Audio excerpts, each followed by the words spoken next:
Hi అండి. Welcome to my channel Andhra బుట్టిలు, తెలంగాణ అత్తిలు. ఈరోజు మనం కోడిగుడ్డు కారం కర్రీ చేసేద్దాం. ఎప్పుడు ఎగ్ ఫ్రైడ్ రైస్ కాకుండా ఇలా కోడిగుడ్డు కారం చేసి పెట్టండి. చాలా బావుంటుంది. ముద్దకో ముక్క పెట్టుకొని తింటుంటే అబ్బా! అమృతంలా ఉంటదండి. ఇలా చేస్తే 2 ముద్దలు ఎక్కువే తింటామండోయ్! పొయ్యి మీద ఒక కళాయి పెట్టి ఆయిల్ వేసి, పసుపు, కారం, ఉప్పు వేసి ఫ్రై చేయాలండి.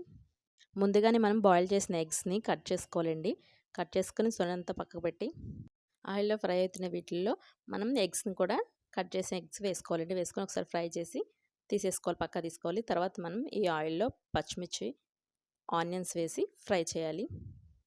ఆనియన్స్ వేగిపోయిన తర్వాత మరీ ఎక్కువ వేగకూడదండి.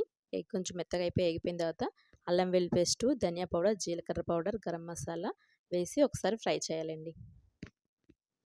పసుపు, ఉప్పు, కారం కూడా ఏసి ఒకసారి ఫ్రై చేయాలండి. ఇలా ఏగిపోయిన తర్వాత ఇప్పుడు మనం బాయిల్ చేసిన ఎగ్స్‌ని కూడా దీంట్లో వేసుకొని కలుపుకోవాలి. అంతేనండి. కొత్తిమీరతో గార్నిష్ చేసుకొని వేసుకోవాలి. అంతేనండి. ముద్దకో ముక్క పెట్టుకొని తింటుంటే అమృతమండి. చాలా బావుంటుంది. మీకు కూడా నచ్చినట్టయితే లైక్ చేయండి, షేర్ చేయండి, సబ్స్క్రైబ్ చేయండి. ముందు ట్రై చేయండి. లంచ్ బాక్స్‌లో కూడా చాలా బావుంటదండి. ఈజీగా తొందరగా అయిపోతుంది. పిల్లలు కూడా చాలా ఇష్టంగా తింటారు. తిన్న కొద్దీ తినాలనిపిస్తుందండి కర్రీ. ఒకసారి మీరు కూడా ట్రై చేయండి. ఏంటి ఇంకా చూస్తున్నారు? వెళ్ళండి ట్రై చేయండి. ట్రై చేసి